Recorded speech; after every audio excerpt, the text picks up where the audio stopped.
Tout dépend de l'heure à laquelle vous me suivez en ce moment. Je suis votre humble serviteur, le pasteur Gabriel Yolo, pasteur responsable du centre missionnaire Philadelphie à Dallas, ici au Texas, aux États-Unis d'Amérique. Mon annonce ce jour, c'est que voilà, les livres sont déjà ici à Dallas, les livres sont ici dans mon bureau. Et aussitôt reçu, réceptionné les livres, j'ai jeté un coup d'œil à la page 104 et j'ai vu quelque chose qui m'a vraiment beaucoup fait du bien. Il s'agit de la rencontre de Paul avec Timothée. Il est dit ici que les Paul ont souvent un regard perçant comme l'aigle et savent voir la grandeur cachée dans la petitesse de Timothée, la richesse enfouie dans la pauvreté et les exploits cachés du futur dans le faible commencement. Waouh! Profond. Que Dieu nous donne des pôles qui décèlent des choses en nous et qui nous aident à entrer dans notre destinée. Que Dieu bénisse son serviteur. Un livre que je vous recommande absolument. Achetez ces livres. Dévorez ces livres. C'est riche. Que dire? Richissime. Voilà. Comment vous pouvez l'avoir, ce livre? Eh bien, appelez-nous au 469 316 86 95. Ou mieux, vous qui êtes à Dallas, passez directement à l'église chaque dimanche, déjà 14h30, le culte prend fin. Et après culte, vous allez voir notre administration ou votre livre. Retenez que le lot est limité.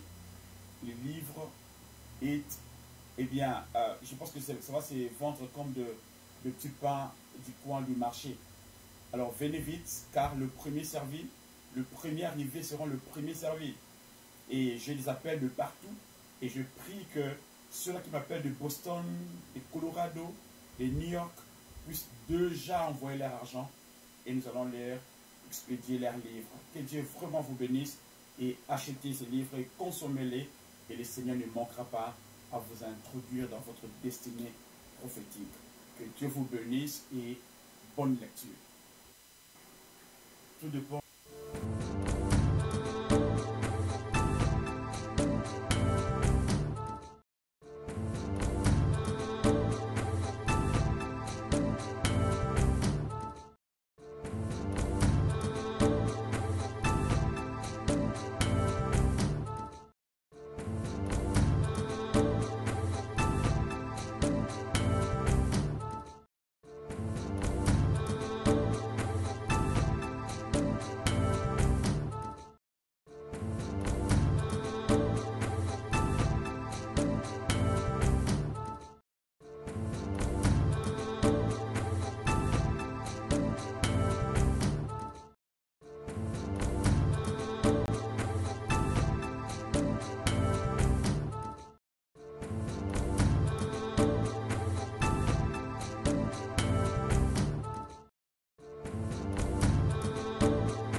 On peut le crier encore une dernière fois. Où mais là?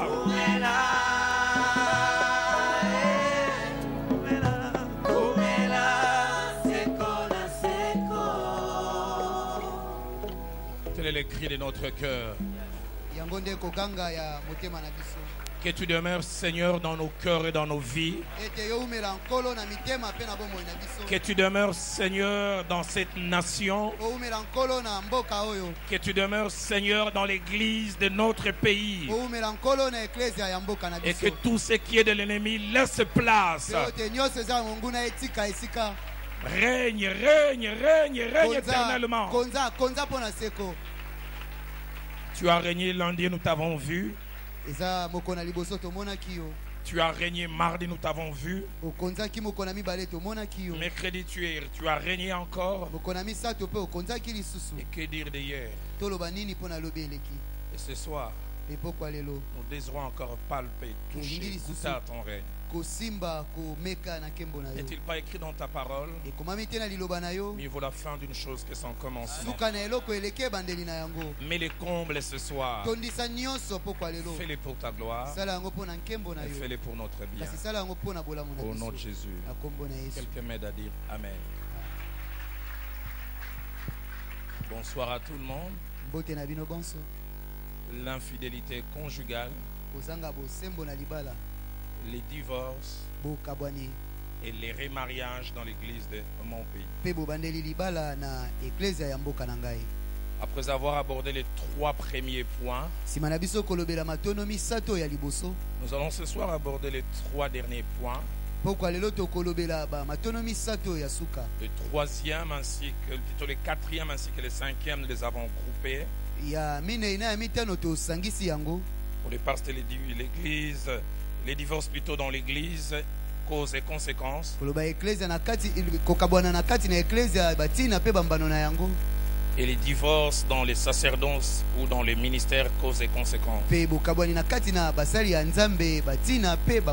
allons les mettre ensemble. Et puis il y aura une conclusion. Si le sel perd sa saveur, avec quoi la lui rendra-t-on?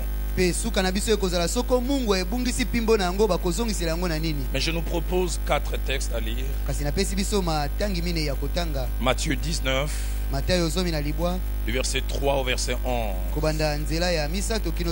Nous allons lire, mon frère et moi. Les pharisiens l'abordèrent et dirent pour l'éprouver: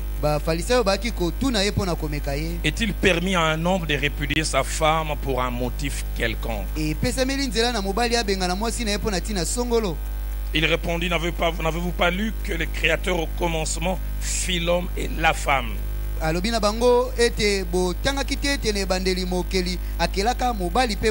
Et qu'il dit: c'est pourquoi l'homme quittera son père et sa mère et s'attachera à sa femme, et les deux deviendront une seule chair. Ainsi ils ne sont plus deux, mais ils sont une seule chair. Que l'homme donc ne sépare pas ce que Dieu a joint. Pourquoi donc le dirent-ils? Moïse a-t-il prescrit de donner à la femme une lettre de divorce et de la répudier? Il leur répondit: c'est à cause de la dureté de votre cœur que Moïse vous a permis de répudier vos femmes. Au commencement, il n'en était pas ainsi. Mais je vous dis que celui qui répudie sa femme, sauf pour infidélité, et qui en épouse une autre comme un adultère, ses disciples lui dirent: si telle est la condition de l'homme à l'égard de la femme, il n'est pas avantageux de se marier. Il leur répondit: tous ne comprennent pas cette parole, mais seulement ceux à qui cela est donné. En Corinthiens chapitre 7, verset 10 à 11. À ceux qui sont mariés, j'ordonne au nom de moi, mais les seigneurs, que la femme ne sépare point de son mari. Si elle est séparée, qu'elle demeure sans se marier, ou qu'elle se réconcilie avec son mari, et que le mari ne répudie point sa femme. 1 Timothée chapitre 3, verset 14 au verset 15e. Je t'écris ces choses avec l'espérance d'aller bientôt vers toi, mais afin que tu saches, si je tarde, comment il faut se conduire dans la maison de Dieu, qui est l'église du Dieu vivant, la colonne et l'appui de la vérité. Nous terminons avec Matthieu chapitre 5, au verset 13. Vous êtes les sels de la terre. Mais si le sel perd sa saveur, avec quoi la lui rendra-t-on? Il ne sert plus qu'à être jeté dehors et foulé aux pieds par les hommes. Avant d'aborder ce sujet, j'aimerais juste en appendice en 5 ou 7 minutes aborder un sous-point que j'avais eu à promettre qu'on a retrouvé dans le canevas. Les acteurs non indexés et ignorés de l'infidélité conjugale. L'infidélité conjugale est un tout. Et il est prouvé s'il faut se fier aux statistiques. En Occident, quand on parle d'infidélité, l'homme est responsable entre 65 et 75%.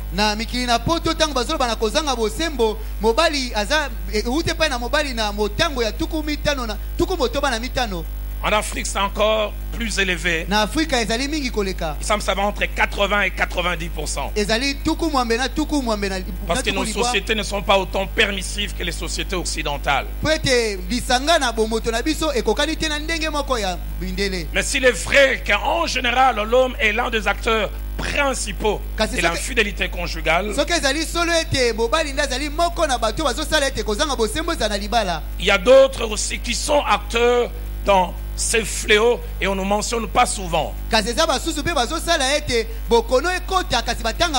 Les femmes aussi peuvent être à la base de l'infidélité conjugale.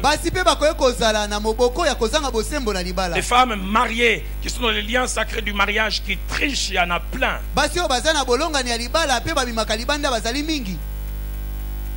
N'avons-nous pas découvert, je connais un couple au Canada, les jours où il faut passer les tests ADN pour que toute la famille voyage, on se rend compte sur les 5 enfants, 2 n'ont pas l'ADN de papa.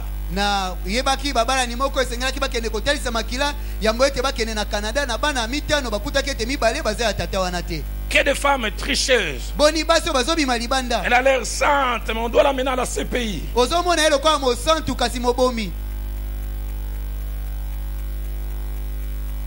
Criminel de guerre, de la même race que les nazis.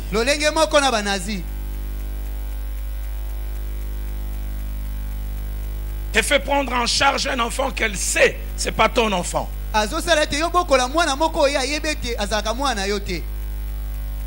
La Bible nous donne quelques exemples. Genèse 39, 7 et 10. Genèse 39, 7 c'est la femme de Potiphar, mariée légalement, qui a amorcé un jeune homme.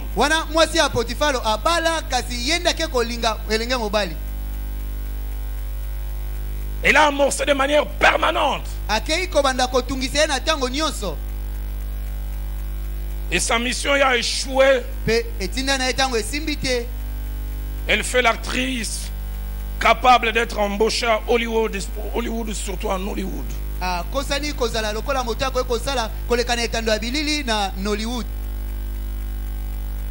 Elle garde l'habit, elle pleure.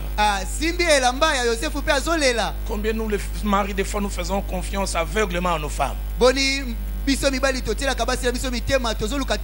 Elle a utilisé l'arme fatale que les femmes elle a utilisé, la pleure.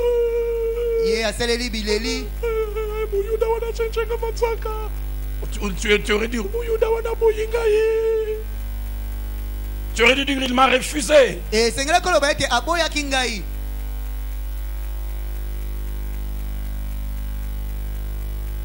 Infidèle aussi. Que dire de Bathsheba? De Samuel 11, 2 à 4. Comme je dis, on sent aucune résistance. Dieu merci que Dieu ait bloqué son mari. Malgré l'ivresse, Uri ne veut pas rentrer à la maison. Si Uri était rentré à la maison, l'enfant serait né, David chaque matin regarderait et demanderait à Uri, mais lui-même sachant que c'est son enfant. Des Bathsheba, il y en a plein. qui nous font élever les enfants qui ne sont pas les nôtres.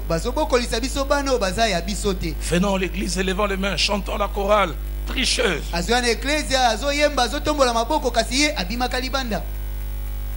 Mamundaya, ce mot d'estomac là que tu as régulièrement, tu sais d'où ça vient, de ces secrets que tu gardes.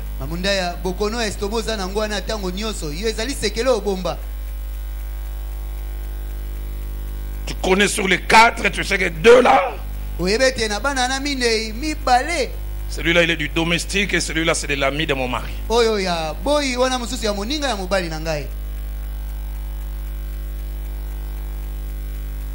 Que dire de la femme de Proverbe 7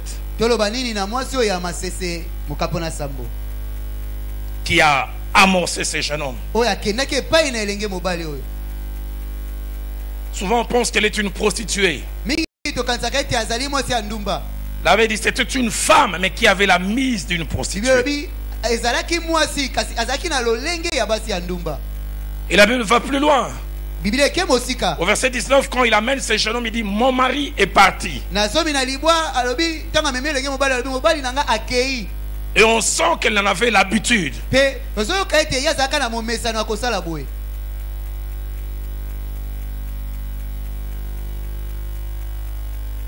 c'est triste d'avoir une femme qui triche. J'ai un ami avec qui on a grandi dans le même quartier.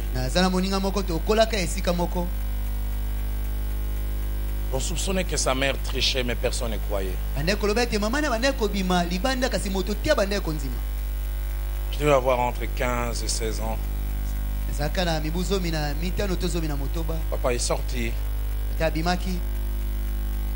Il est allé au travail. Puis vers 9h, il s'est rendu compte qu'il a oublié un document important. Il est rentré.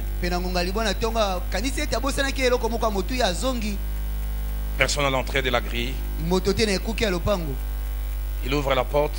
Du couloir, il entend des bruits bizarres. Et quand il ouvre, sa femme avec le domestique sur le même lit.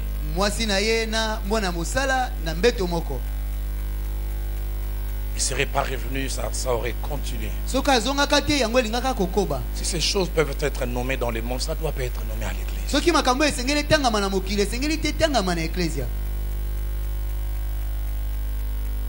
Et j'en ai parlé l'autre fois. C'est pourquoi certaines personnes sont réticentes pour laisser leurs femmes travailler. C'est vrai, ça peut aussi se passer à la maison. Mais le milieu du travail, c'est un milieu où cela peut arriver plus facilement. Femme, j'espère que là au travail, vous ne faites que travailler. Vous ne ramenez qu'un salaire, pas autre salaire. Attaché à la gynéco-obstétrique.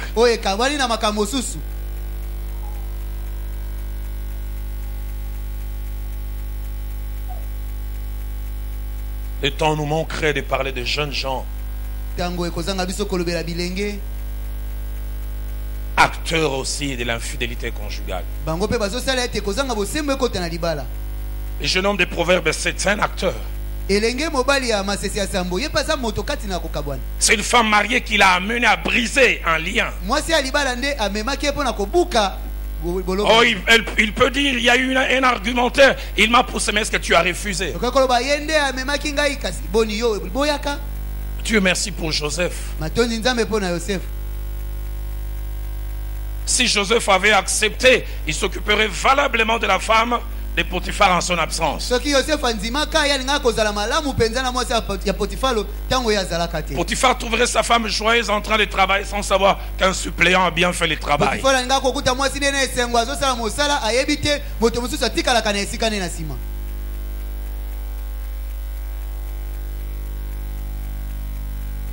Des jeunes filles, on en a suffisamment parlé. Le divorce. Dans l'église, dans les ministères, causes et conséquences. J'aborderai ces points en 4 sous-points. Une introduction qui peut paraître ennuyeuse pour certains, mais que j'ai intitulé « Laissons parler les chiffres ». Il y aura beaucoup de chiffres, un peu de statistiques aussi. Le deuxième point, ça sera raison et justificatif du divorce parmi les chrétiens et parmi les serviteurs de Dieu. Le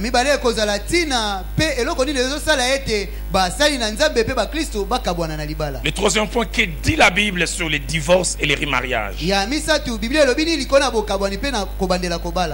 Une petite conclusion, l'heure du choix. Et puis en 5-6 minutes, on abordera les tout derniers points. Si le sel perd sa saveur.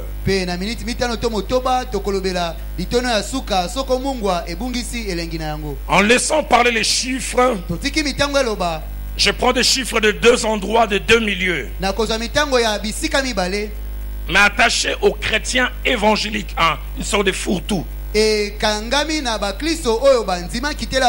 Premièrement, des États-Unis, on a la facilité d'avoir des statistiques. De 2 périodes, de 1960 à 1995. Période quasiment de 35 ans. Et puis la deuxième période allant de 1995 jusqu'à 2013. Moins de 20 ans.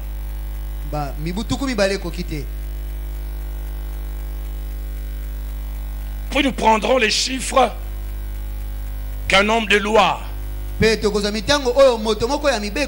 s'occupant d'un tribunal m'a donné il y a 2 mois, comme ça, et je les ai retrouvés. Quelqu'un qui a une expérience dans ces domaines depuis bientôt 28 ans. Bientôt la retraite même, il m'a dit.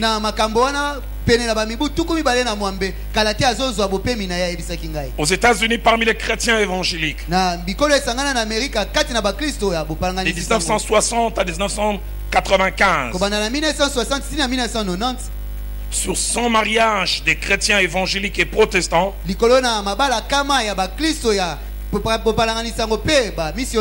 seuls 16 volaient en éclats avant 10 ans.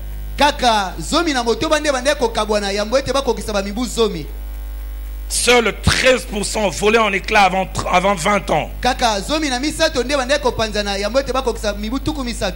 À peine 5% entre 20 et 30 ans. Et 1% entre 30 ans et au-delà.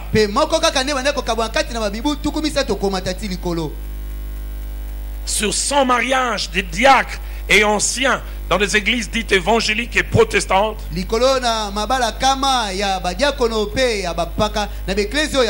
seuls 14,5% volaient en éclat avant 10 ans.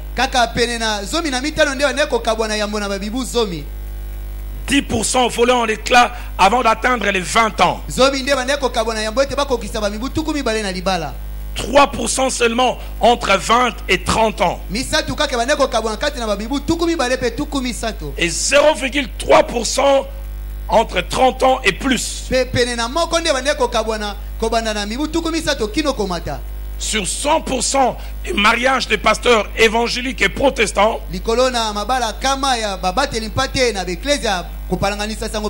durant la même période, seuls 6% volaient en éclat avant 10 ans. Et 1% avant 5 ans. Seuls 2,3% volaient en éclat avant les 20 ans. Et 0% après 20 ans. Mais de 1995 jusqu'en 2013, sur 100 mariages de chrétiens évangéliques et protestants, 38 volent en éclat après un maximum de 10 ans. 15% avant les 5 ans.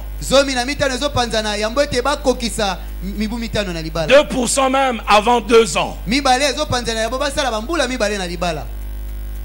35% volent en éclats avant d'atteindre 20 ans. Et il semble la période fatidique, c'est entre 12 et 16 ans. On ne sait pas expliquer pourquoi. 15% volent en éclats après les 20 ans. Et 4,8% même après 30 ans. Ce qui était à 1% au départ. Sur 100 mariages des diacres et des anciens, 32% volent en éclats avant d'atteindre 10 ans. Quasiment chiffre voisin des croyants. Entre les croyants et les diacres et les diaconesses, pas trop de différence. 28% avant d'avoir atteint les 20 ans. 12% avant d'avoir atteint les 30 ans. Et 4,2% après 30 ans. Je me demande bien qu'est-ce qui peut amener les gens à rompre après 30 ans.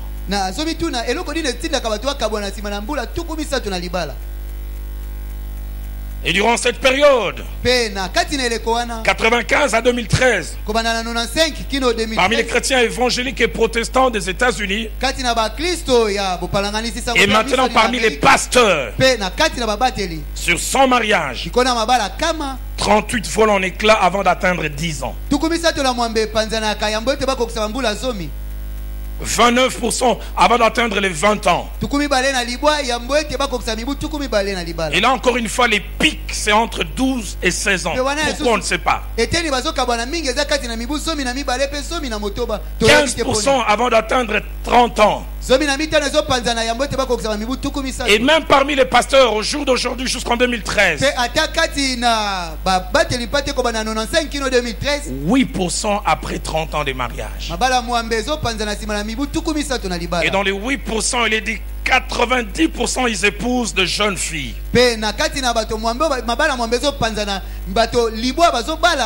Dans l'écart d'âge, c'est entre 15 et 20 ans. Et on comprend l'idée qui est derrière. Remarquez la progression négative. Et chez les croyants, et chez les responsables, et dans les sacerdoces. Chez le croyant avant c'était 16%. Aujourd'hui 38%. Plus de 100% de progression quasiment. Là c'est pour les avant 10 ans. Avant 20 ans. 13 à 35. Plus de 100% aussi. Au-delà de 20 ans. De 5. De 0 plutôt à 5. Progression encore. Mais j'aimerais insister sur les pasteurs. 6% autrefois. 38 aujourd'hui. 620% de progression.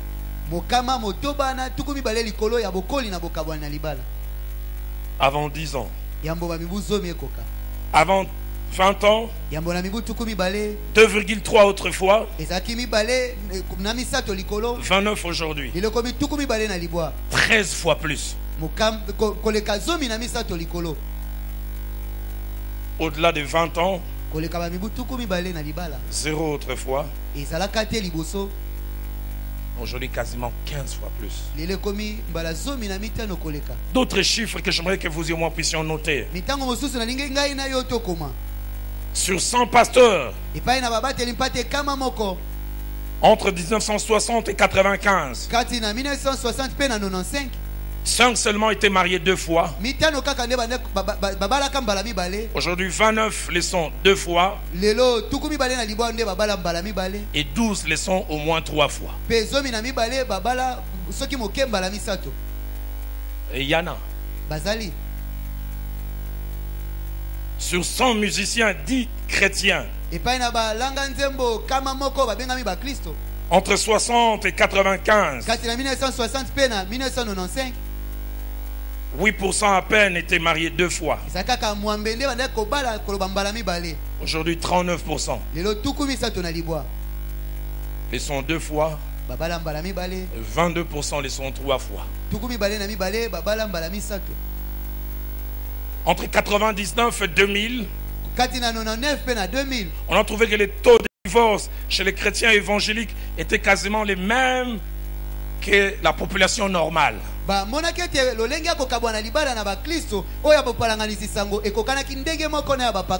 Une maison de sondage a fait cette étude entre 1999 et 2001.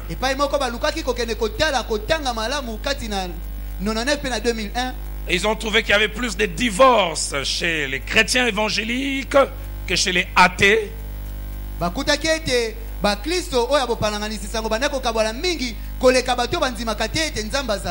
Et les sans Dieu. Ça me fait rappeler ce que Christ a dit quand il parle à ces groupes d'hommes.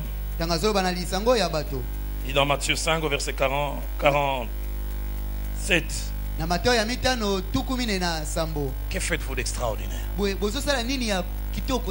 Si vous avez le même taux que les athées, en quoi vous avez un plus?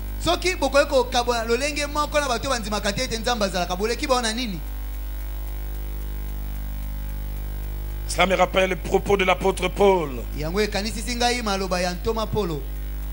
parlant à ses faces dans Galates 2,14. Si toi qui es juif, tu vis à la manière des païens, pourquoi forces-tu les autres à judaïser?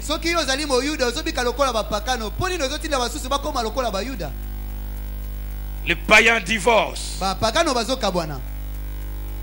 Les athées divorcent. Et les chrétiens, les serviteurs de Dieu, les poursuivent dans les taux de divorce.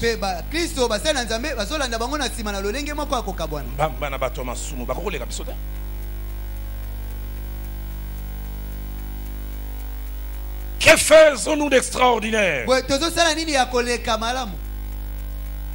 En 1999, l'une des célèbres chanteuses chrétiennes s'appelait Amy Grant, qui a composé l'un des plus merveilleux cantiques de la chrétienté, El Shaddai, El Shaddai, El Shaddai, El Elyon Adonai. Elle a divorcé de son mari après 16 ans de vie commune et 3 enfants. Et une année après, elle s'est remariée. Elle-même, elle a avoué avec un homme avec qui elle entretenait des relations depuis 5 ans durant la période où ça n'allait pas.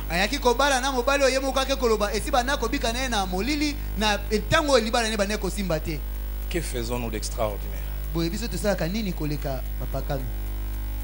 Qu'avons-nous de plus? Les gros de divorce survenus entre 1960 et 1995 concernaient les personnes mariées, mais la plupart païens et pas convertis. La conversion les a trouvés dans les mariages. Donc on peut dire qu'ils avaient des reliquats. Mais les gros de ceux qui divorcent entre 1995 et 2013 se sont mariés chrétiens, nés de nouveau déjà.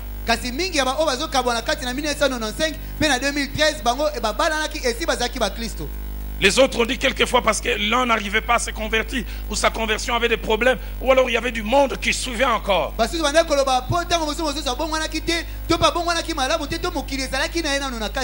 aujourd'hui, ce sont des gens qui ont grandi à l'école du dimanche, qui sont passés par tous les cursus de l'église, qui arrivent à dire j'en ai assez, on arrête.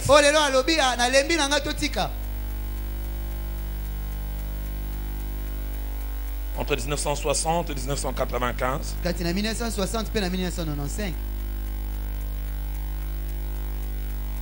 9 sur 10 des divorces étaient demandés par les hommes et une seule fois les femmes. Mais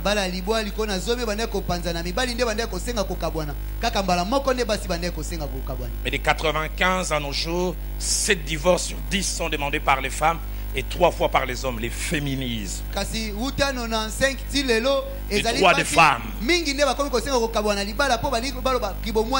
On nous a trop fermé la bouche. Nous ne sommes pas comme nos mamans. On doit s'exprimer. Nous ne sommes pas comme nos mamans qui disent bana.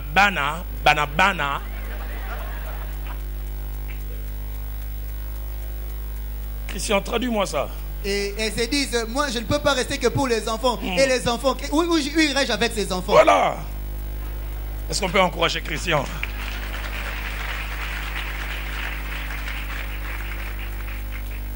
Et puis il y a les rares chiffres de Kinshasa que cet homme m'a donné en 2 temps. De 95, de 85 à 95.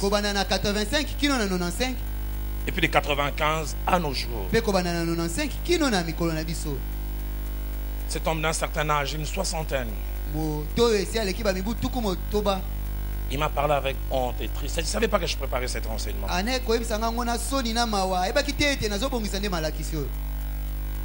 Il m'a dit sur 100 divorces entre 85 et 95, 6 l'étaient par des chrétiens protestants ou évangéliques. Il n'y avait presque pas de divorce des pasteurs. Il dit rarement, je peux même parler de 0,3. Mais il dit depuis 95 à nos jours. Et il dit surtout entre 2000 et 2014, les 14 dernières années. Il dit sur 100 divorces, 32 le sont par des croyants évangéliques et protestants. Et 18 sont des serviteurs de Dieu. Mais il a dit sous les 18 cas des serviteurs de Dieu, 17 ce sont les hommes qui viennent solliciter les divorces. Et un seul c'est la femme. Il a de la période fragile, c'est entre 5 et 15 ans du mariage. Et il a dit pour les chrétiens en général, sur les 30 cas qu'on a constatés, 20 des demandes les sont par les femmes. Il a dit sur les 20 qui les sont par les femmes, elles sont entre 25 et 30 ans. 75%. Vous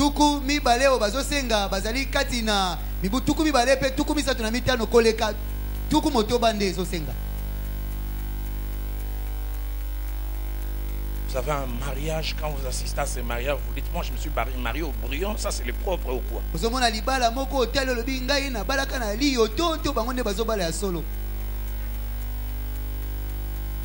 Mariage sur un bateau.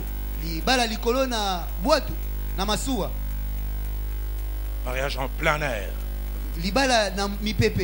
Avec des jeunes filles qui jettent des pétales comme c'est le marché au ralenti.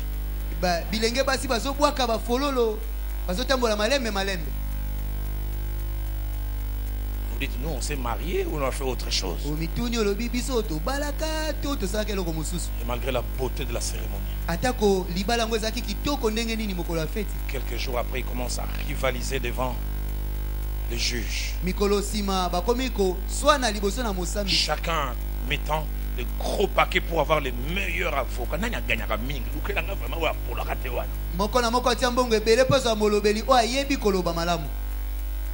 Chrétiens.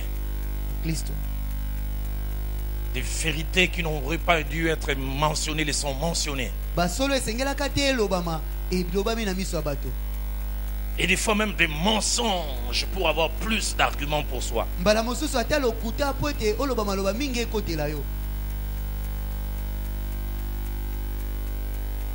Pas d'ouverture. Ce qui m'étonne, plusieurs codes, dont les nôtres, soutenus par des païens, protègent les mariages.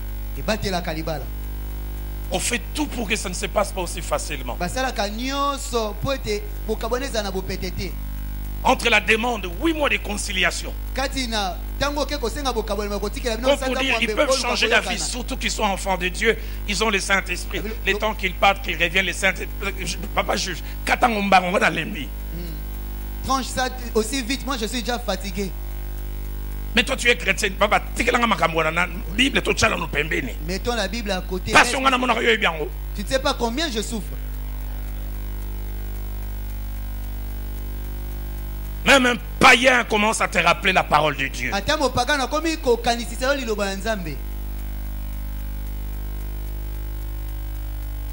Double constat. Les femmes demandent de plus en plus de divorces. Qu'est-ce qui vous a pris? On vous a ensorcelé? Vous les filles d'aujourd'hui, vous êtes ensorcelées. Ma boîte de conserve, mon tesali binoboy.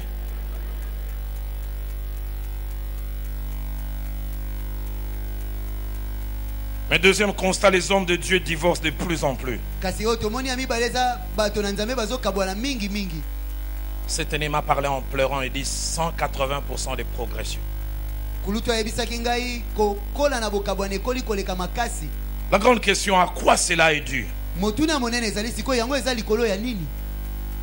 allons prendre les raisons et aux États-Unis et ici chez nous, et puis nous allons aborder le deuxième point.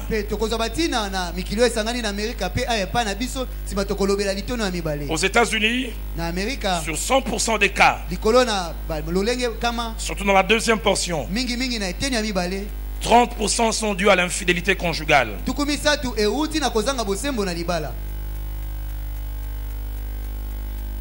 Et puis des raisons que l'on donne. On ne s'entend plus. Il ou elle ne me satisfait plus sexuellement. On s'ennuie ensemble. Nous n'avons plus rien en commun. Et 50%.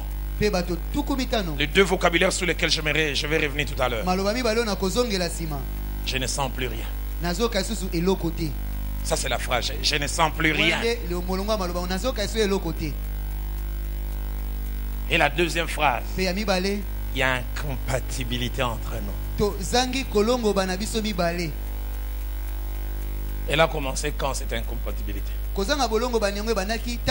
Quand vous parliez au téléphone entre 23h et 4h du matin, il n'y avait que vous et les sorciers qui étaient actifs. Il n'y avait pas incompatibilité.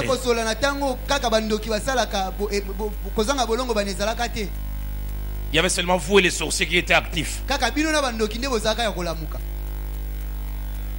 Il n'y avait pas incompatibilité. Les termes, ça va, incompatibilité de caractère. Je sens plus rien, mon cœur est sec. On va l'arroser.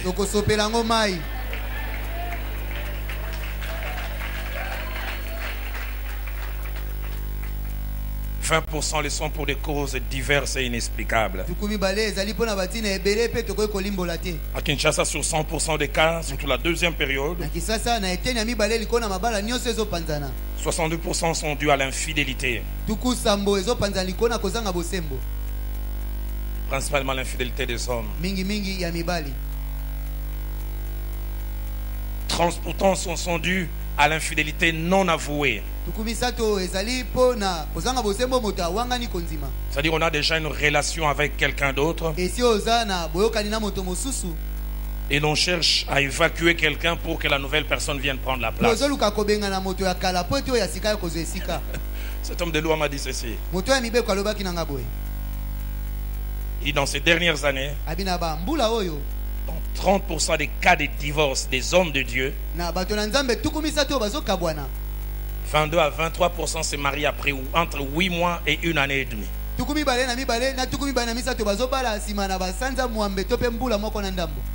Alors on se demande, la relation est toute nouvelle ou bien il y avait déjà une solution de réchange?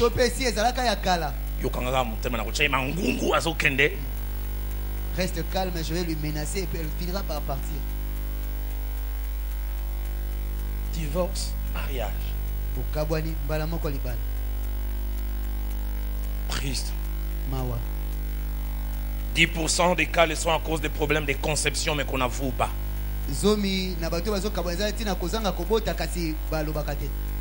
Elle met pas au monde, il met pas au monde. Moi, si tu je risque de mourir ainsi sans enfant. Même homme de Dieu. Ata batona nzambe. 5 raisons principales sont à la base des divorces parmi les chrétiens, même les serviteurs de Dieu. Batinami tano ya moboko ndeza na kati na bokabwani ya libala atale pa na basali na nzambe na bati. Selon qu'ils en parlent. Lolenge balobelaka yango. J'en ai mentionné tout à l'heure la première raison, la supposée perte des sentiments. Ya liboso na lobaki yango eza lokola ba pose eza lisusu te. Je ne ressens plus rien pour lui ou pour elle. Nazoka so le côté pona ye. Frères et sœurs, à moins que nous ayons 2 Bibles différentes. Ndeko loba ete toza na ba Bible bibale ekesana. Ma Bible à moi dit le contraire. Biblia nange lobi eloko mosusu. 1 Corinthiens 13:8 dit l'amour ne périt jamais. Kolito liboso zomi na misa tonzela mwambe lobi bolingo epolaka te ekufaka te. Si les vôtres périssent, c'est que c'était autre chose. Soki bolingo no epolito ekufi eliko lobezaka eloko mosusu. L'amour ne périt jamais. Ekufaka te. Alfred Coin dit l'amour n'aura pas de fin, le vrai, l'authentique. Alfred Coin alobi ete bolingo ya solo solo ekosuka te. Français courant dit l'amour est éternel. Français a pété elobi ete bolingo ezali seko. Parole de vie dit l'amour ne disparaît jamais. Parole de vie elobi ete bolingo elimwaka te. Et j'aime la traduction la colombe. Pe na lingaka oh la colombe. L'amour ne succombe jamais. Bolingo yango ekweyaka na liwa te. Et le terme succomber ça veut dire il recevra des coups et des coups et des coups mais il va pas plier. Awa likoloba ete ekozwa bibotu kasi yango ekosuka kokweya te. Beaucoup d'amour succombe. Bolingo mingi ekweyaka. Parce qu'ils sont pas bâtis selon les modèles de Dieu. Dieu savait que le déluge allait arriver. Et il voulait protéger Noé et sa famille. Dans sa préscience. Il connaissait que les eaux allaient soulever l'arche. Mais quand les eaux allaient commencer à descendre, cette arche allait cogner des montagnes, allait cogner des rochers. Il dit bâtis selon les modèles que je vais te montrer. Noé pas n'importe quel bois, le bois de gopher le plus dur. Enduit d'huile en dedans et en dehors. Dieu était intelligent. Pour que ça soit résistant, ça doit être bâti selon mon modèle. Nous aussi nous subissons des chocs. Nous aussi nous sommes battus par toutes sortes de choses. Mais nous avons bâti sur un modèle. Parce que maman Viviane et moi on se fait bisous chaque 10 minutes.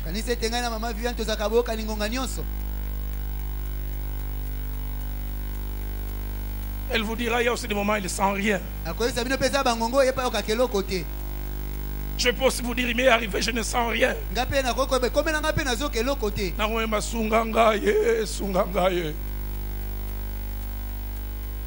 J'ai jamais oublié ces merveilleux conseils que mon pasteur, mon père, le feu Jacques-André Vernon m'a donné. Il m'a dit Roland, dans ta relation avec ton épouse, il y a des réalités du moment qui ne sont pas des réalités permanentes. Il dit ne fais pas des déclarations sur base d'une réalité momentanée. Ça ne va pas entrer dans la deuxième graduat au féminin. Je ne sais pas comment est-ce que j'ai pu aimer cette diablesse. Je ne sais pas ce qu'il en est de vous. Il est arrivé des jours où tout est sec entre vous. Tu restes, élève mal l'erreur de ma vie. Tu commences à passer à toute autre occasion que tu as. Tu commences à dire, est-ce qu'il ne fallait pas où, mais là, c'est la moi, mouké. Et puis demain, vous vous réconciliez. Ça redevient fort. Ah, que j'étais bête. Comment je peux penser? Pasteur Ken, ce n'est arrivé qu'à moi. Oh, sans tout Ken, semble la poya biso batu. Lui, ça ne peut pas lui arriver. Nadej Nambouma, surtout que va me manara boy. On a Facebook à l'image de notre couple. Total, maman vient à ce qu'on a l'élection, on a bien monaté. Sinon, le moment il est bas là.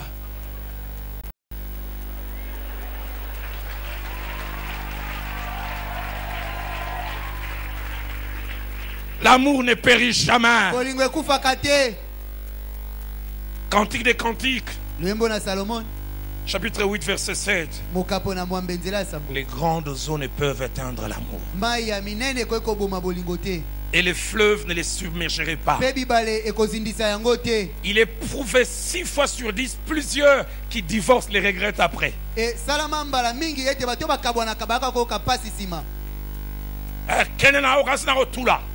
Va-t'en, tu crois que je vais rester seul à vie? Va-t'en. Tu vas me rechercher, me reconquérir à Mangengenge dans des prières. Frère, les sentiments ne sont pas permanents. Ils viennent, ils repartent. C'est à nous de travailler pour leur présence. Pasteur Olivier, je dis souvent quand je serai au ciel, je chercherai d'abord à voir le maître qui m'a sauvé. Je chercherai 2 personnes qui sont mes modèles. Je chercherai Paul. J'essaierai de voir David. Juste après eux, je dirais aller me montrer Adam. Et je le saluerai comme quelqu'un de l'info-engeba. Je le dirai, Bangamoun, tu es un vrai bacala.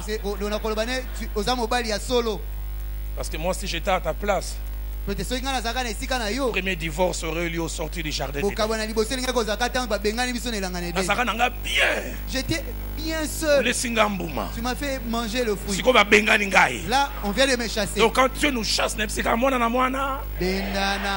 chacun prenne sa route.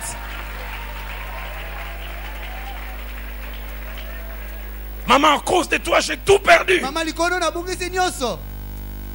C'était sec dans le cœur d'Adam. Elle m'a cherché des problèmes. Mais directement quand on les chasse, ma Bible dit dans Genèse 4:1, Adam connut Ève, sa femme. Je ne sens plus rien. Allez demander à Job. Quand sa femme lui a dit, maudit Dieu, meurs. Ah, maman diaconesse, je crois que tu étais une ah, face ne mon année. Attends, boyo nzamba kondimela ngata ba démon ba comprendre. Mais pas de divorce.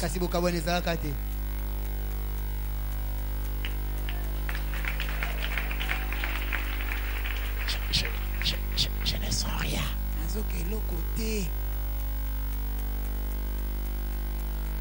Ça fait 23 ans. Il y a eu aussi des moments où je ne sentais rien. Puis c'est revenu. Deuxième raison, mauvaise conception du mariage. Je prendrai 4 sous-points rapidement parmi cette mauvaise conception. J'aimerais surtout parler aux jeunes gens et aux jeunes gens, aux jeunes filles. Les mariages, c'est pas ce que vous lisez dans Harlequin.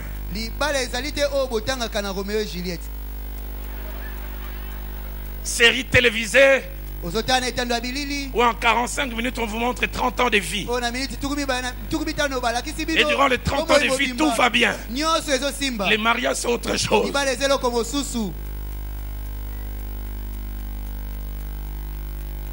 C'est pas le film brésilien.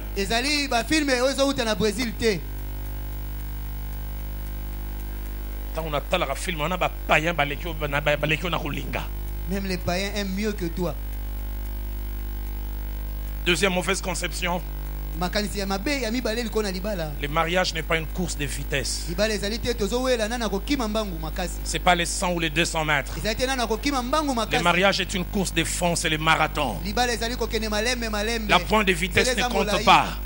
Il faut la résistance. Il faut la persévérance.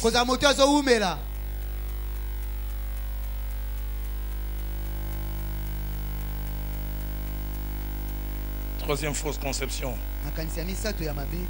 Le mariage n'est pas seulement basé sur les émotions, les sentiments, mais aussi sur l'engagement et la volonté. Je n'ai jamais oublié cette phrase du pasteur Vernon. Il a dit aimer veut quelquefois dire vouloir aimer.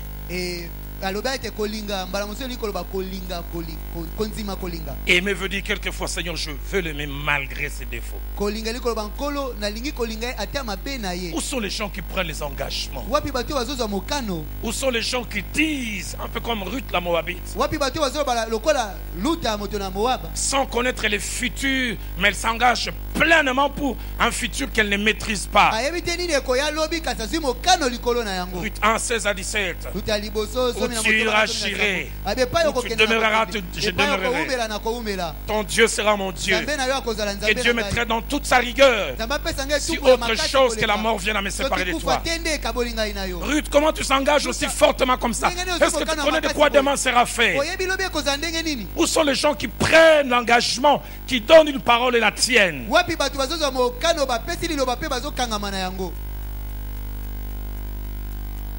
Je vais rester, ça marche, ça marche. Quatrième fausse conception. Le mariage est une relation où je viens pour jouir. Une relation qui doit me combler. Où il y a une partie des choses que l'on reçoit. Mais le mariage c'est aussi une relation que Dieu utilise pour forger notre caractère. Pour nous tailler. Pour nous apprendre des choses. Au contact de quelqu'un qui est différent de nous. À être patient. À accepter la contradiction. Je pensais être patient jusqu'à ce que je me marie. Que c'est dur, quelquefois tu veux t'habiller en chemise blanche, cravate rose.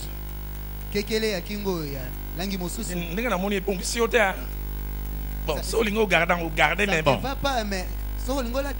Et tu sais déjà que tu es en retard.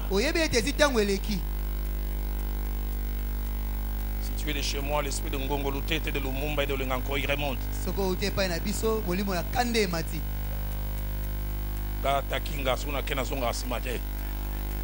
Rose n'a pas de gala. Des fois, tu es obligé d'enlever la rose. Et puis tu lances. Yo mo monite bon ici. Au talera. Oui, bon ici.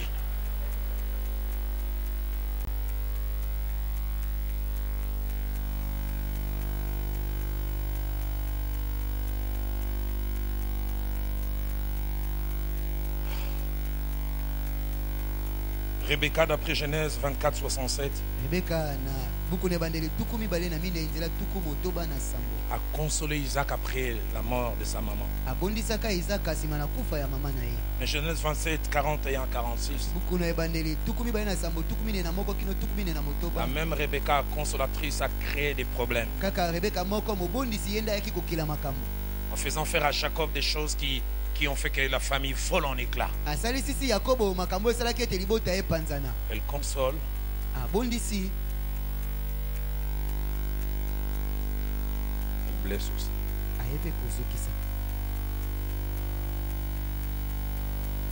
Troisième raison, troisième cause.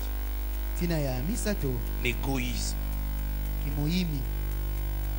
Et c'est même la raison principale.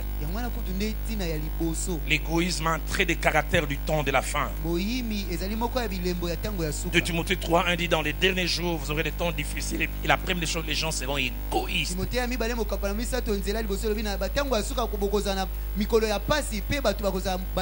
Beaucoup entrent dans le mariage en ne pensant qu'à eux, ce qu'ils peuvent avoir et ce qu'ils peuvent recevoir. Dès l'instant où la difficulté se présente, on est prêt à tout lâcher. On lâche, je ne vais pas perdre mes années, on ne vit qu'une seule fois. On l'a fait réfléchir, est-ce que tu vois les répercussions que cette décision peut avoir sur les enfants? Je ne vis qu'une seule fois. Égoïsme. J'aimerais dire aux parents, certains estiment que quelquefois le divorce est une solution entre deux personnes qui ne s'entendent plus. Mais 9 fois sur 10, c'est un début de problème inimaginable. Je suis dans la pastorale et je vis des gens aujourd'hui, ils ont 50 ans, marqués par le divorce de leurs parents.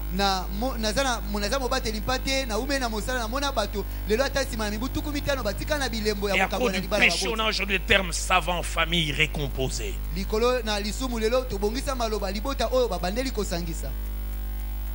Égoïsme. Je reviendrai sur ce passage. Matthieu 19, verset 8. Les gens posent la question à Jésus, mais pourquoi Moïse a-t-il permis qu'on écrive une lettre de répudiation? Jésus donne la raison, et cette raison est proche. Il dit, à cause de la dureté de votre cœur. D'autres versions traduisent par l'égoïsme à outrance que vous avez. Moïse n'a pas su faire, il dit finalement allez-y. Alfred Cohen dit à cause de vos cœurs de pierre. Parole de vie dit à cause de vos cœurs fermés. Quatrième cause, l'influence du monde. Et surtout du monde moderne qui a comme principe l'humanisme. L'homme est au centre avec ses besoins. Dieu est chassé, il est placé de côté. Romains 12, 2 dit ne vous conformez pas au siècle présent. Français courant dit ne vous conformez pas, ne vous alignez pas aux habitudes de ce monde. Ésaïe 8, 12 dit n'appelez pas conjuration tout ce que ce peuple appelle conjuration. Nous ne sommes pas appelés à nous aligner sur eux. Parlant à son fils dans la foi. Paul dira dans 1 Timothée 3, 15. Il a dit deux vérités merveilleuses. La première, c'est que l'Église était comme une institution au travers de ses membres ayant une ligne de conduite. Une façon d'être et de faire. Si je tarde, il faut que tu saches comment il faut se conduire dans la maison de Dieu. Il y a une façon dont les enfants de Dieu se comportent. Comme nous l'avons dit lundi, il y a des choses qui ne conviennent pas aux enfants de Dieu. L'apôtre Pierre, parlant aux enfants de Dieu, il a parlé du monde, puis il a dit vous au contraire. Et Paul ajoute une deuxième chose. L'Église a un rôle vis-à-vis du monde à cause de ce qu'elle détient. Elle est la colonne et l'appui de la vérité. Elle est la colonne et l'appui de la vérité. Parole de vie dit, elle soutient et protège la vérité. L'Église a le devoir à donner au monde l'image que Dieu a et veut du mariage. Une institution non pas précaire, non pas ponctuelle, non pas la durée dépend de certaines choses, mais une institution permanente, indivisible, incassable, appelée à durer autant que le conjoint. C'est l'image que Dieu veut que nous puissions donner au monde. Et l'Église d'autrefois donnait cette image. On savait que si partout ça peut se casser, pas à l'Église. Et surtout pas parmi les serviteurs de Dieu. Dans Matthieu 19 verset 6, Jésus parle du mariage dans deux directions. La première, il montre que c'est une union ayant Dieu comme architecte. Il dira ne séparez pas, mais j'aime ce qu'il dit, c'est que Dieu a joint. Une autre version dit c'est que Dieu a collé. Combien de gens s'arrangent à casser ce que Dieu a voulu incassable. Et puis il ajoute que personne, ni les acteurs, ni les gens du dehors, ne séparent ce que lui a joint. Que personne, ni vous-même mari, ni vous-même femme, ni ceux du dehors. Jésus dit que personne.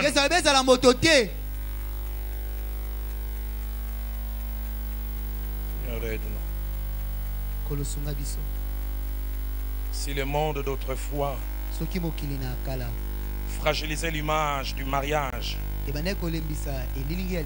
l'Église était les remparts au travers de ses membres et surtout de ses leaders, qui renvoyaient une image en disant vous avez la caricature de ce que Dieu a voulu, nous maintenons l'original. Aujourd'hui, et l'église et le monde ont la caricature. De deux côtés, c'est devenu précaire. Cinquième cause, la très fameuse incompatibilité des caractères et des personnalités. Demandez à Viviane et vous dira, elle et moi, on n'est pas compatibles sur tout. Si vous nous connaissez depuis quelques années, vous n'avez pas besoin que je vous fasse un croquis. Vous connaissez nos différences dans la façon d'agir et d'être. C'est elle que j'aime, c'est elle que je veux aimer, je vais rester encore avec. Mais Nathalie et Ken, c'est comme si l'un vient du pôle nord, l'autre du pôle sud. Mais ils sont ensemble. Tu mets Mbouma et Maman Nadège. Les provinces le différencient. Les personnalités attachées aux provinces. Et ils sont ensemble. La même Manarakutu.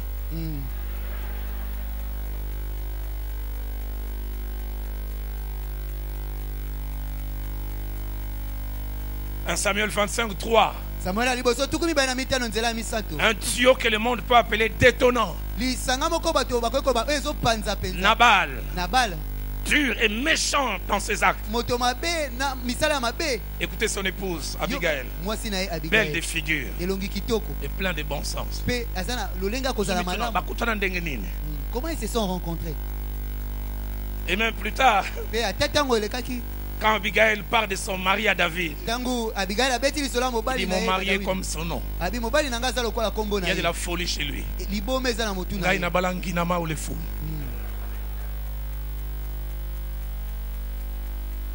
Mais c'est mon mari. Je l'aime. Un couple a tous des 45 ans de mariage.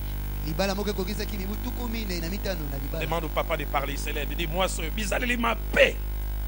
Malobaya kosoki ça. Et moi, c'est Nangai. Et maman a bana Nangai.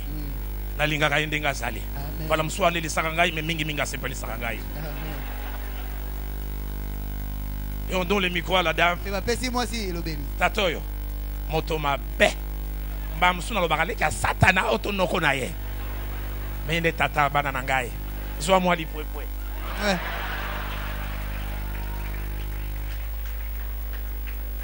Incompatibilité.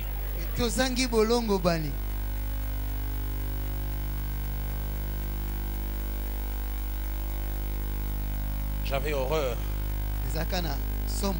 des gens qui prennent quand ils prennent du thé, ils mettent du pain dedans. Dans le thé. J'étais avec Viviane, je ne voyais pas ça. Tout balani. Deuxième jour à mariage. Tout fanigana, mais ça n'a pas été ça. Oh, mais quand on a la rabote. Fumunzambi. Et vous savez la meilleure? 6 mois après. Un jour alors qu'on prend du thé.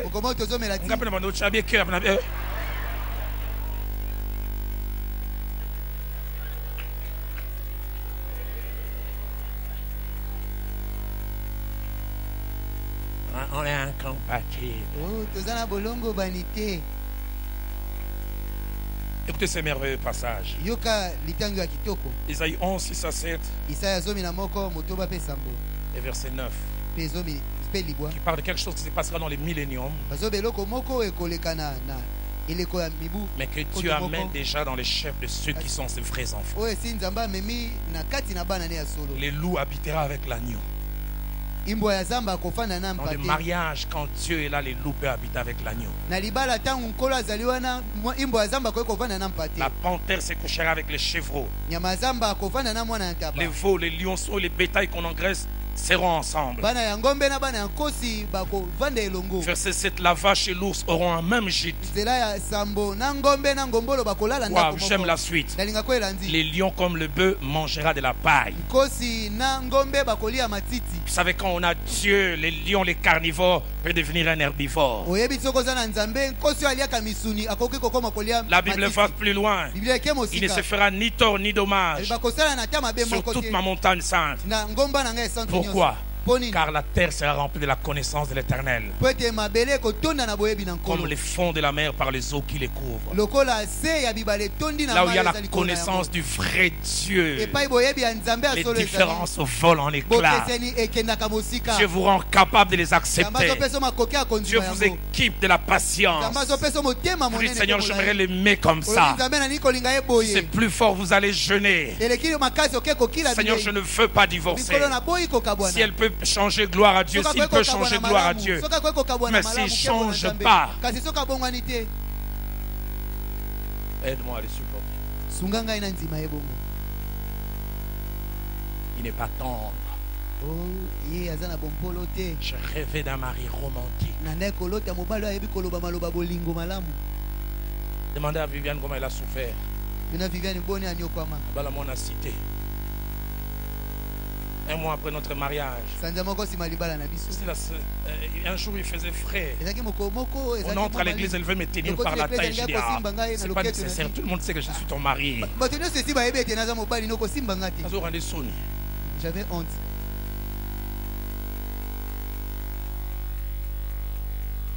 De temps en temps, on va rechute, mais n'habille comme moi, mon cœur.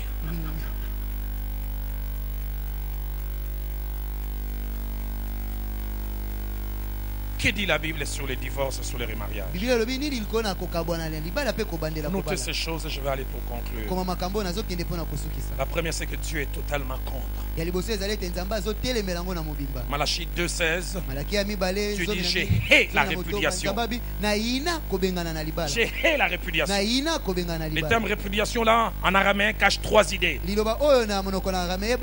Les rejets, les refus d'honorer ou les désaveux de quelqu'un.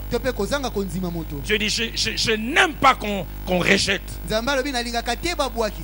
Je n'aime pas qu'on refuse d'honorer quelqu'un par l'engagement qu'on a pris. Je n'aime pas que l'on désavoue quelqu'un. Matthieu 16, 19, 6 que nous avons lu, que personne ne sait pas ce que Dieu a joint. Deuxième chose, Dieu est constant dans sa pensée. Lorsque Christ parle avec la foule, celle-ci veut faire croire un changement d'attitude à une modernité. Matthieu 19, 7. Pourquoi donc Moïse a-t-il permis donc de donner une lettre de divorce à la femme?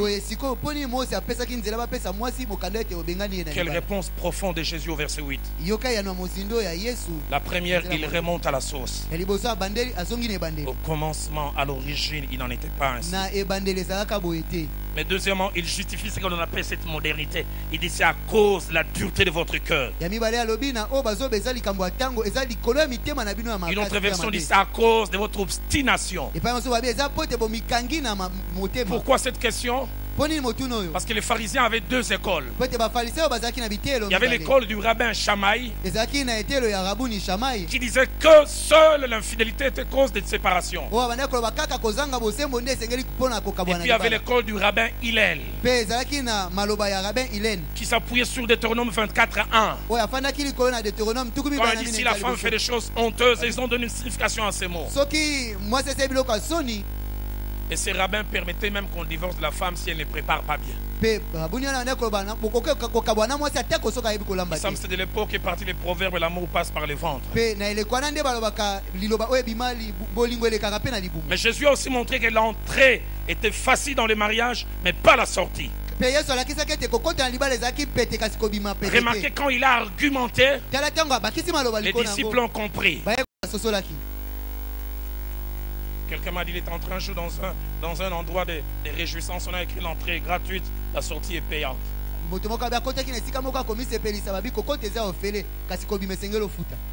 Quand Christ parle, L'auditoire a compris.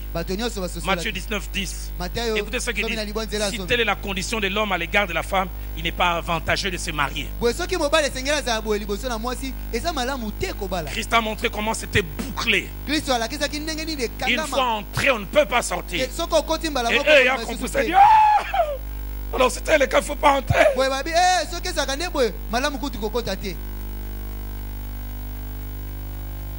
Quatrième chose, la seule option du divorce,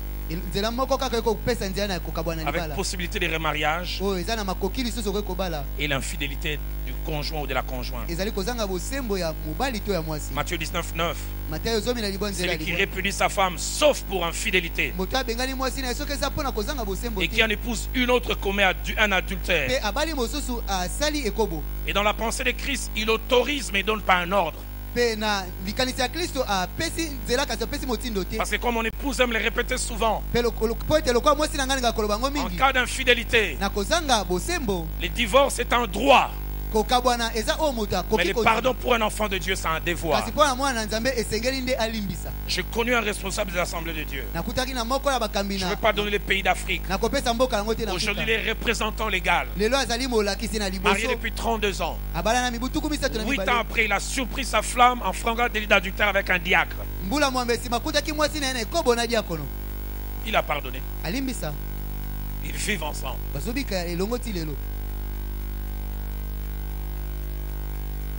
Je ne sais d'où lui est venue cette force, mais c'est faisable.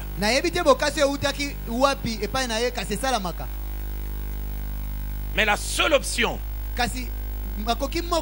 où la cassure est autorisée et même une autre relation, l'infidélité vraie, pas supposée. On a entendu un homme de Dieu dire non, je me sépare de ma femme, elle a commis une infidélité spirituelle. Elle est allée prier dans une église qui ne partage pas la même doctrine. Cinquième, à part l'infidélité, il y a la possibilité de se séparer quand on estime qu'on ne peut plus, mais il faut payer les prix. 1 Corinthiens 7, 10 à 11. À ceux qui sont mariés, j'ordonne non pas moi, mais le Seigneur, que la femme ne se sépare point. Si elle est séparée, qu'elle demeure sans se marier, ou qu'elle se réconcilie avec son homme. Ce sont les deux seules possibilités. Tu dis incompatibilité. Je ne sens plus rien. Ok, sépare-toi, mais reste seul. C'est ton droit, mais reste seul. Et comme nous le ferons tout à l'heure, la seule possibilité que tu as, c'est que quand cette personne avec laquelle tu es séparé meurt, mais il ne faut pas prier pour qu'il meure.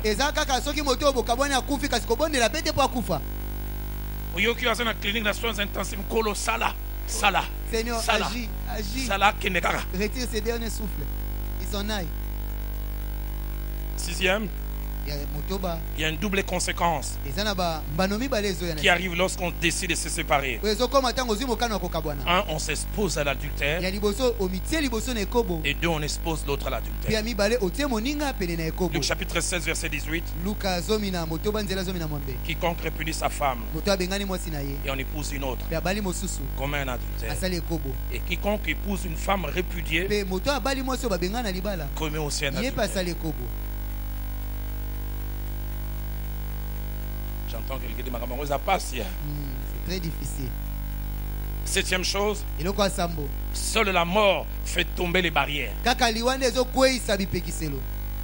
Quoi que soit vous vivez ensemble ou vous êtes séparés, la mort vous donne la liberté de vous engager à quelqu'un d'autre. 1 Corinthiens 7 verset 39. Une femme est liée aussi longtemps que son mari est vivant. Mais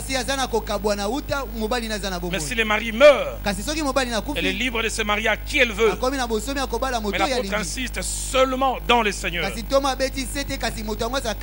Huitième et dernier point, L'enfant de Dieu dans un couple mixte ou je ne sais lequel n'a pas le droit de prendre l'initiative de la séparation. Enfant de Dieu, serviteur de Dieu. 1 Corinthiens 7 verset 15. Si le non-croyant se sépare, qu'il se sépare. Mais que c'est triste de voir des enfants de Dieu, des serviteurs de Dieu, des servantes de Dieu. Ce sont eux qui vont déposer la demande.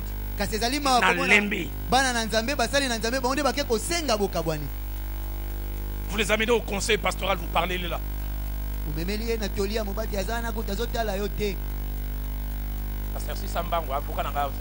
Pasteur, terminez vite parce que mon avocat est en train de m'attendre. L'heure du choix.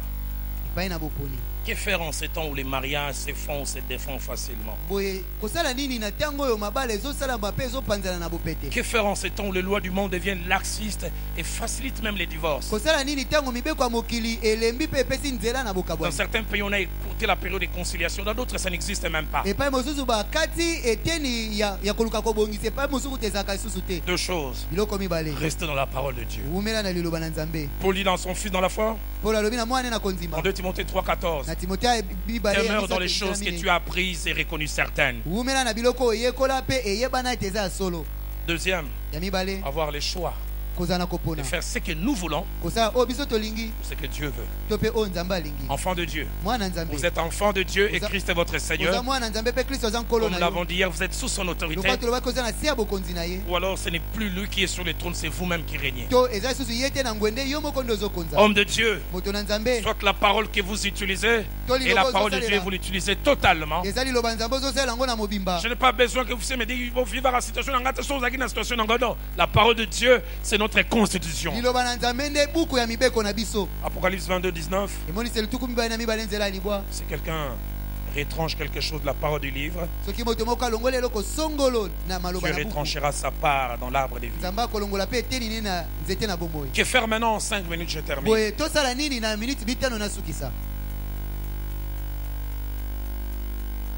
4 petites choses. La première, faire prendre conscience, comme nous le faisons à haute voix, du péril du divorce dans l'église.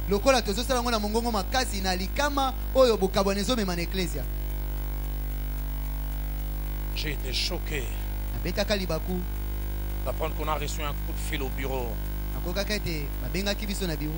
Quelqu'un qui appelait chez nous et qui criait, pourquoi votre pasteur veut-il prêcher de tels thèmes? Qu'est-ce qu'il veut montrer?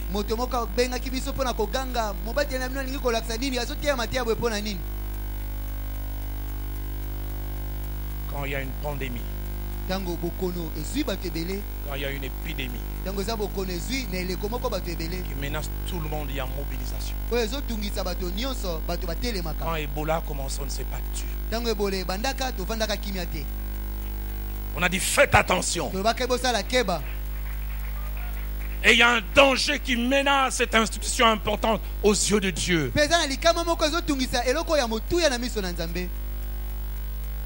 Je ne peux rester silencieux.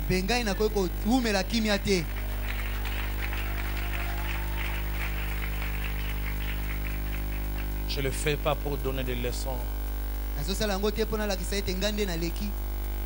J'ai entendu quelqu'un dire,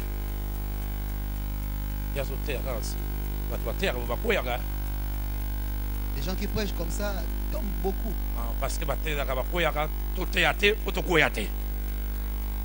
que personne n'en parle.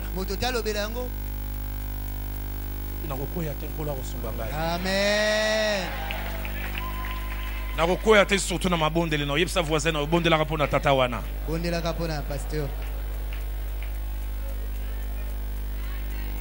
Deuxième chose, mettre en garde. J'ai entendu des gens se plaindre, mais pourquoi depuis un certain temps ils prêchent que certains thèmes? J'ai entendu même quelqu'un prêcher à la télévision, les femmes de son église ont des problèmes de conception, les gens ont des problèmes du travail, pourquoi ils ne parlent pas de ça?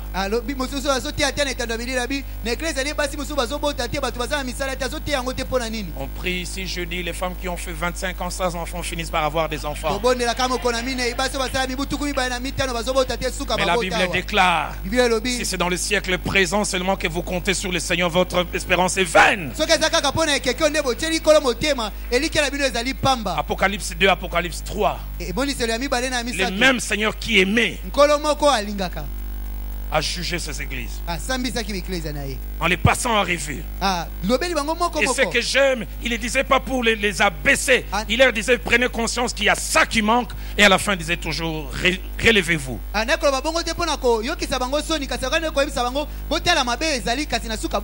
n'y a pas 3, il n'y a pas 2, il n'y a pas un comme moi qui croit au relèvement de l'église de cette nation. Je prie pour cela, je paye le prix. J'ai à peine 51 ans, j'en ai conscience. Je ne partirai pas dans cette terre des hommes sans avoir vu une église glorieuse.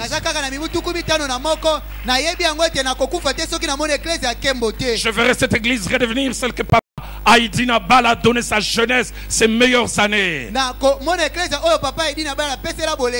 Je suis allé en Afrique de l'Ouest et j'étais content d'être congolais, prédicateur congolais. Quand on m'a dit tu es du pays de Makanzu, j'ai dit oui. Il dit un homme de Dieu. Oh, nous avons connu dans cette nation des gens qui ont fait notre fierté. Troisième chose. Ah Seigneur, aide-moi. Faire prendre conscience. C'est pourquoi Christ a dit vous êtes les sels de la terre. Vous êtes appelés à arrêter la putréfaction. Mais si ce qui devait arrêter la putréfaction c'est corrompre, qui encore va arrêter la putréfaction? Seigneur, aide-nous à rester les sels. Si l'église n'est plus un modèle, d'où viendra le modèle? Quatrième et dernière chose. Priez pour l'église de cette nation. Ne nous mettons pas à pointer du doigt, à critiquer, à parler longueur de journée. Est-ce que vous priez? On raconte l'histoire d'un grand médecin. Il était psychologue et psychanalyste. Il recevait des gens, il essayait de les aider. Mais chaque fois qu'il n'arrivait pas à bien gérer un cas, il les envoyait vers un célèbre clown du pays. Parce qu'il avait conscience que les rires guérissaient. Et pour 100% des gens qu'il envoyait chez les clowns, tous revenaient avec satisfaction. Il m'a fait rire. Les migraines, ces choses sont parties. Il a fait durant 8 ans. Depuis la 9e année, il a envoyé 10 personnes, 12 personnes, mais qui sont revenus, on ne voit pas les clones. Certains ont dit c'est déplacé du pays. La 2e année, alors qu'il avait une liste de 35 personnes, il voit un homme rentrer dans son cabinet. Quand cet homme rentre et dit docteur, je t'ai souvent aidé, mais j'ai aussi besoin de toi. Il regarde, il ne reconnaît pas la personne. Il dit, j'ai pas l'impression qu'on s'est vu. Il dit oui. Il ne reconnaissait pas. Il dit, bah, dis-moi ton problème. Je sens. Il dit, oh, j'avais quelqu'un ici. Chaque fois que j'envoyais les gens chez lui, il faisait rire. Il guérissait. Mais depuis quelques temps, on ne les voit pas. Et j'ai cette liste de plus de 30 personnes. Si seulement ils pouvaient revenir. Il a vu cette personne éclater en sanglots, s'est mis à pleurer. Il dit, pourquoi tu pleures comme ça? Tu en sais quelque chose? Il dit, c'est moi les clowns.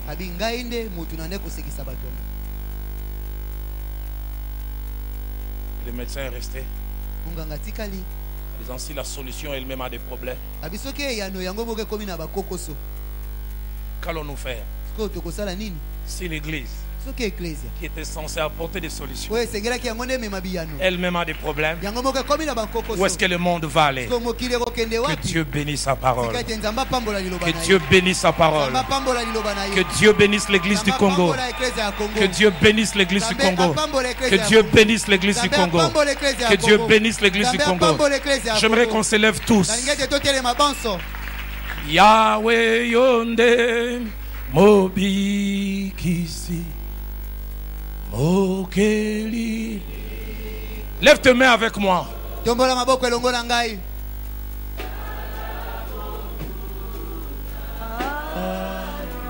Kobe bisa